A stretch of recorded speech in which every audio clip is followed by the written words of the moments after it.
أعوذ بالله من الشيطان الرجيم بسم الله الرحمن الرحيم وما أصابكم من مصيبة فبما كسبت أيديكم صدق الله العظيم.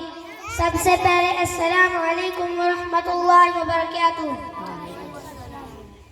میرے دوستو، آج کا مسلمان بڑا دکھی ہے، بڑا پریشان ہے.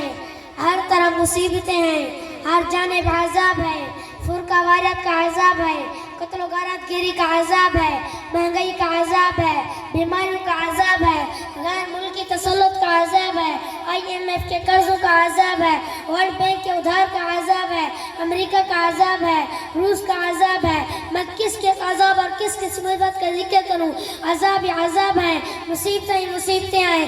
آخر یہ عذاب اور مصیبتیں کیوں ہیں؟ ان کے نزول کی وجہ کیا ہے؟ ہو سکتا ہے کہ میری اور آپ کی عقل اس وجہ کی تلاش میں غلطی کر جائے.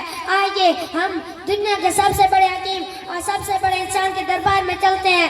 آئیے ہم سرکار مدینہ سے سوال کرتے ہیں کہ ہمارے آقا وہ مسلمان جو جذب آج کر رہا تھا آج منتصر کیا ہو گیا؟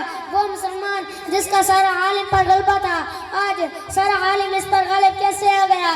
میں جب کائنات کے آقا سے سوال کرتا تو آقا صلی اللہ علیہ وسلم کی مبارک زبان سے نکلے مبارک کلمات میرے پردے سماج سے کتنا لگتے ہیں. آپ فرماتے ہیں جب بیت المال کا مال ذاتی بن جائے، امانت کو مال غنیمت سمجھنے لگے گا، زکوٰۃ تاوان ہو کر رہ جائے گی، علم کو دین کی بجائے دنیا و غراض کے لیے سیکھا جائے گا، بیوی کی اطاعت اور ماں کی نافرمانی کی جائے گی، یاروں سے قریب اور باپ سے دوری ہوگی، فاسق لوگ زردار بن جائیں گے، برے کی ڈاسی آدمی کو عزت کی جائے گی، گانے اور باتیں کا استعمال کلام اللہ ہو جائے گا، شراب پی جائے گی، ریشمی لباس کا استعمال ہونے لگے گا، امت کے پہلے لوگوں کو برا بلا کہا جائے گا، لوگ اس وقت سر کو آندھی اور زلزلہ میں جائز جانے صورت مسلموں نے آسمان میں پتھر برسنے کا انتظار کرے. آقا کی نعت نے عذاب اور پیشانی کی جو وجوہات بیان فرمائی تھی. آج بتائیے کہ ان میں سے کون سی وجہ ہے جو ہماری سوسائٹی میں نہیں پائی جاتی؟ حکمرانوں کو دیکھیے تو انہوں نے قومی خزانوں کو ذاتی جاگیر بنا رکھا ہے. وہ جسے چاہتے ہیں اس میں تصرف کر دیتے ہیں، جسے چاہتے ہیں نواز دیتے ہیں اور جب چاہتے ہیں معروف کر دیتے ہیں.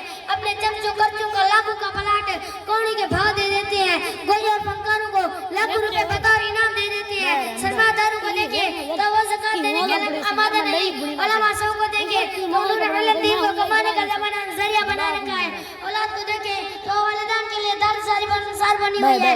کتنے والدین ہیں جو اپنی اولاد کے کردار کی وجہ سے بڑے دکھ سے کہتے ہیں اے کاش بیٹا تو پیدا نہ ہوا ہوتا. لیڈر کو دیکھیں تو